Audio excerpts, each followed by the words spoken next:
navires ont été déroutés sur zone. Seulement la prudence reste de mise après 2 semaines de faux espoirs.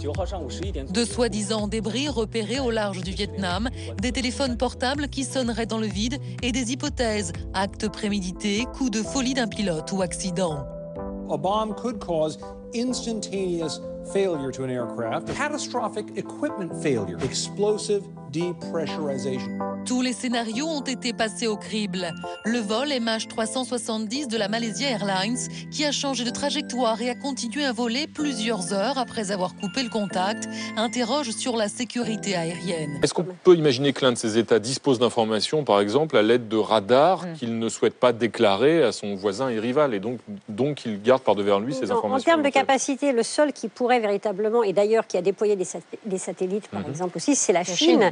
Et on imagine mal la Chine, alors sauf avec ces hypothèses plus ou moins farfelues d'un éventuel tir de missile chinois qui aurait abattu un avion malaisien, on l'imagine mal conserver ces informations, d'autant plus que le gouvernement chinois est soumis à de très fortes pressions aussi de la part des familles des victimes qui sont à Pékin. Sur les radars, Gérard Fonter. On est quand même dans une partie de poker menteur quelque part, parce que en effet, chaque pays dispose de radars militaires, mais on a des informations, on ne dit pas lesquelles, on ne dit pas la portée du radar, primaire, secondaire. Mais c'est embêtant de dire qu'on a un radar qui a telle portée. Exactement. Donc ça peut Et puis, c'est la même chose pour les autres États. On a des satellites militaires, satellites espions, qui savent exactement la carte de ce qu'ils veulent partout dans le monde, américains, russes, européens, chinois.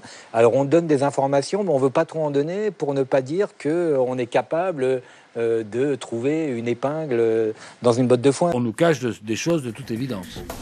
Les enquêteurs continuent de se pencher sur les différentes hypothèses au sujet de la disparition du Boeing de la Malaysia Airlines. Parti de Kuala Lumpur pour Pékin, l'avion n'a suivi sa trajectoire que durant 1 heure. L'appareil fait alors demi-tour et disparaît des écrans radars. Des contacts satellites sporadiques indiquent que l'avion aurait alors continué de voler pendant près de 7 heures. La plupart des satellites travaillent dans ce qu'on appelle la bande optique, c'est-à-dire que quand il y a des nuages, eh bien ces satellites sont incapables de passer la couche nuageuse. Quand c'est de nuit et que ces satellites survolent la zone qui nous intéresse de nuit, eh bien là encore, le Boeing par définition n'étant pas éclairé, ils seront incapables de le localiser. Alors la piste terroriste, non. Personnellement, j'y crois pas du tout. Parce que dans les actes terroristes, il y a toujours une revendication. Bonjour Jean Serra. Bonjour. Vous êtes un ancien commandant de bord et si on vous a demandé de venir ce matin avec nous dans le studio de RTL, c'est il faut le dire, on est tous fascinés par cette recherche du Boeing. Lorsque l'avion est détourné tout à fait au départ, il suit une trajectoire une navigation extrêmement précise. Il ne va pas n'importe où. Il vire vers la gauche et par le plus grand des hasards, il va vers une balise qui se trouve sur la côte ouest malaisienne, mais pas n'importe quelle balise. C'est une balise qui lui amène à être juste à cheval sur la frontière entre la Thaïlande et la Malaisie. Comme ça, il ne pénètre aucun des deux territoires.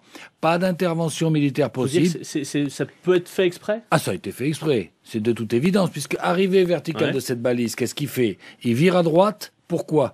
Parce que la frontière vire vers la droite. Qu'est-ce que vous voulez dire, que c'est un détournement? Forcément un détournement raté? Pour moi, il n'y a aucun doute, il s'agit bien d'un détournement. Il n'y a aucun doute, il s'agit bien d'un détournement. On perd sa trace, nous, au sud des îles Andaman, c'est-à-dire au nord de l'Indonésie. Qu'est-ce qui s'est passé après? C'est là toute la question. Est-ce qu'on n'a pas peut-être un scénario du style celui de l'avion des États-Unis, vous savez, où les passagers se sont rebellés, ont réussi à... Bon, ils se sont crashés, c'est vrai, mais ils ont réussi à empêcher quelque chose de dramatique. Le 11 septembre, le 3e avion du 11 septembre. Le 3e avion du 11 septembre. Oui, ou 4e. Il est tombé en Pennsylvanie. Visiblement, il y avait un canevas très bien établi, préparer à l'avance, aller couper un ACARS, par exemple, ce fameux boîtier dont tout le monde parle. Moi, personnellement, toutes les qualifications machines que j'ai faites, on m'a jamais appris à le couper. Je ne sais pas couper un ACARS. C'est ça. Le fameux boîtier qui prend tous les paramètres moteurs. Ce qui veut donc dire qu'ils se sont préparés spécialement pour ça, que ça a été préparé à l'avance. Et derrière, quelque chose a dû se passer où ils n'ont plus été maîtres de la trajectoire. Et là, ils partent plein sud, dans cette zone, puisque vous avez vu la carte que je vous ai donnée, c'est celle qui a été privilégiée à la fois par les Américains, les Malaisiens, les Australiens, une trajectoire vers le sud. Donc ils suspectaient peut-être ce qu'on va découvrir, on nous cache quelque chose, ils ont des éléments qui ne sont pas rendus publics?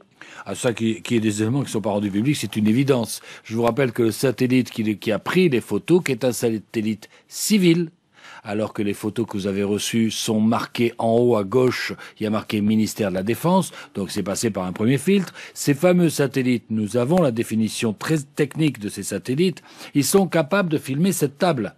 Cette table qui est devant nous, qui fait 3 mètres de long. Voilà.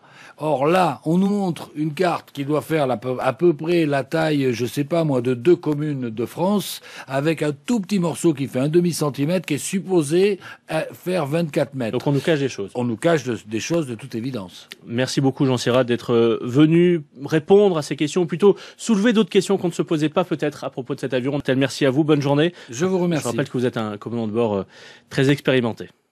On nous cache des choses de toute évidence. On nous cache des choses de toute évidence. De toute évidence. De toute évidence. De toute évidence. Au terme de 15 jours d'une attente et d'un suspense insoutenable pour les familles, le Premier ministre malaisien annonçait que le Boeing de la Malaysian Airlines s'était abîmé dans l'océan Indien. Il n'y a aucun survivant. Ce scénario, Gérard Felzer, bonjour et merci d'être avec nous. Vous l'aviez vous-même envisagé sur notre chaîne il y a quelques jours. Hypothèse vérifiée donc, mais de nombreuses questions demeurent, à commencer par celle-ci. On sait que des débris ont été repérés, on ne peut pas encore les identifier. Alors comment peut-on être sûr qu'il s'agit de l'avion? On est absolument sûr de rien. En tous les cas, on est sûr que l'avion a disparu, on ne sait même pas où. Donc pour dérouler cette histoire, il faut tirer par un fil. Et après, on remonte le temps. Mais on n'a pas le début du fil, donc c'est vraiment très ennuyeux. Qu'est-ce qui s'est passé pendant ces 5 heures? Si il a vraiment volé pendant ces 5 heures. Alors on pourrait croire à un accident, il s'est volatilisé par une explosion. Oui, mais à ce moment-là, on aurait trouvé les débris là où il était. Eh bien non, on n'en a pas trouvé. Alors après, on a dit, oui, mais il a mis cap à l'ouest. Ça, on a vu, il y a des radars militaires. D'accord. Mais pourquoi faire? Est-ce qu'il s'agissait d'un piratage? Mais qu'est-ce qu'ils auraient été faire dans l'endroit le plus désertique du monde?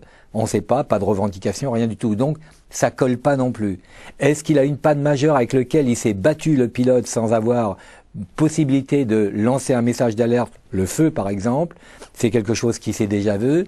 C'est peut-être possible, mais pendant 5 heures, c'est quand même incroyable. Quelle est selon vous l'hypothèse la plus probable? Moi personnellement, je privilégie l'incident majeur avec une tentative de maîtriser l'avion.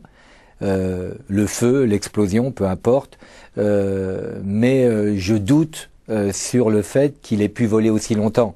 On parle maintenant du fait que l'avion aurait été mis en pilote automatique. Est-ce que c'est possible que le pilote et les copilotes, mais aussi tous les passagers, aient perdu connaissance à un moment donné? Alors, ça s'est déjà vu, une dépressurisation lente sur un avion chypriote. C'était une porte qui n'était pas étanche et l'oxygène est arrivé à manquer et les 2 pilotes sont tombés dans les pommes. Il n'y avait plus personne aux commandes et il y avait le pilote automatique. Donc oui, l'improbable arrive de toujours, même ça.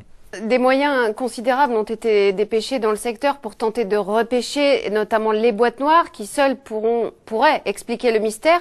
A-t-on une chance à votre avis de les trouver? Très difficile de les trouver parce que pour les trouver, il faut avoir un cercle d'incertitude extrêmement restreint. Là, on est dans une zone qui est 4 fois la France, donc c'est extrêmement difficile parce que les sonars, pour écouter le signal de ces boîtes noires qui vont émettre encore 15 jours, il faut passer quasiment au-dessus, donc comment faire? Il ne faut pas désespérer, c'est important de les trouver, même si au bout du compte, certains cyniques disaient « Oh ben finalement ça arrangerait tout le monde qu'on sache pas trop quoi. Oh ben finalement ça arrangerait tout le monde qu'on sache pas trop quoi. » Dernière question, vous nous expliquiez il y a quelques jours les stratégies militaires qui conduisent à la rétention d'informations. Effectivement, les radars militaires avaient bien repéré l'avion apparemment et sa conduite pour le moins inquiétante. Comment est-ce possible que la défense antiaérienne malaisienne ne soit pas intervenue selon vous? Il y aura certainement la remise en question de la défense aérienne stratégique militaire. Effectivement, quand on a un avion qui a une trajectoire qui correspond pas à ce qu'on connaît, donc on appelle ça un intrus chez les militaires, on essaye de l'identifier, eux ils disent habiller, et une fois qu'ils l'ont déterminer sa position. Ils envoient des pilotes de chasse, ils envoient des avions. Là, rien n'a été fait. Il aurait pu très bien y avoir une tentative d'un petit 11 septembre ou d'un gros 11 septembre. Il aurait pu très bien y avoir une tentative d'un petit 11 septembre ou d'un gros 11 septembre. On ne sait pas. En tous les cas, il y a sûrement eu défaillance de ce côté-là aussi. Donc je n'ai pas aujourd'hui d'hypothèse plus valable que les autres. D'habitude j'en ai, mais là vraiment je suis sec. Et comme beaucoup d'enquêteurs d'ailleurs. Là vraiment je suis sec. Et comme beaucoup d'enquêteurs d'ailleurs. Gérard Felzer, je rappelle que vous êtes ancien pilote et spécialiste en aéronautique. Merci beaucoup d'avoir répondu à nos questions.